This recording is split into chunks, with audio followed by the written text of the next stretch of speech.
تھے مس خدا بڑگڑی.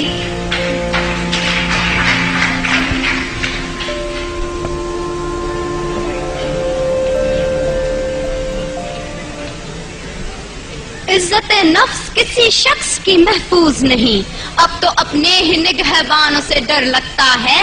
ڈنکے کی چوٹ پہ ظالم کو برا کہتی ہوں, مجھے سولی سے نہ زندانوں سے ڈر لگتا ہے. جناب اعلیٰ, وطن عزیز کے حکمران اور عہدیدار ہاتھ میں کشکول لیے اغیار کے سامنے ہر وقت بھیک ملنے کے منتظر رہتے ہیں, جو نہ صرف اس ملک کے تشخص کو پامال کر رہے ہیں بلکہ آنے والی آئندہ ہماری نسلوں کو گداگری جیسی شرمناک عادت سے متعارف بھی کروا رہے ہیں.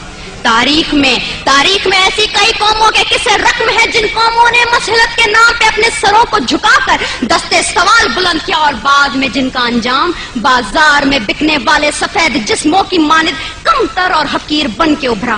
ایسا ہی کچھ حال وطن عزیز کا بھی ہے.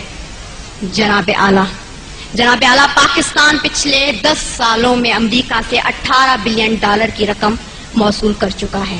امداد پہ امداد لینے کی یہ وجہ جب ان حکمرانوں سے پوچھی جاتی ہے تو جواب یہ ملتا ہے پاکستان ایک غریب ملک ہے, بھوک اور افلاس انتہا پہ ہے, لہٰذا امداد لینے کے سوا کوئی چارہ نہیں ہے. تو جناب اعلیٰ, میں نے سوچا ذرا ان کلمات پہ اعتبار کرتے ہوئے اپنے گھر سے باہر نکل کر دیکھوں کہ امداد کے نام پہ ملنے والی اس بھیک نے میرے ملک کی عوام کے حالات زندگی کہاں تک بدلے ہیں. تو جناب اعلیٰ, افسوس ہوا, بہت افسوس ہوا.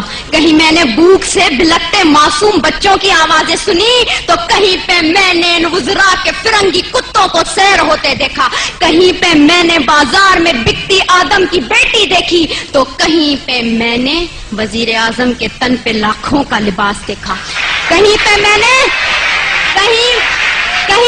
نے اولاد برائے فروخت کے نعرے سنے تو کہیں پہ وزیر اعظم اور حکمرانوں کے آگے پیچھے جاتی 10 مرسڈیز کو دیکھا, کہیں پہ میں نے عافیہ صدیقی کی ماں کو اس کے انتظار میں تل مرتے دیکھا تو کہیں پہ میں نے اس ملک کے حکمرانوں کو امریکہ کی خوشامد میں دن رات ایک کرتے دیکھا. میں کیا بتاؤں میں نے کیا کیا دیکھا. ڈرون حملوں میں مرنے والوں کی لاشوں کو دیکھا, کئی عورتوں کے اجڑتے سہاگوں کو دیکھا, کئی نوجوانوں کو ہاتھ میں ڈگریاں لیے بے روزگاری کے عوض پارلیمنٹ ہاؤس کے سامنے آگ میں جھلستے دیکھا, کئی میں نے بزرگوں کو پارلیمنٹ ہاؤس کے سامنے پینشن نہ ملنے کی خاطر ہلاک ہوتے دیکھا.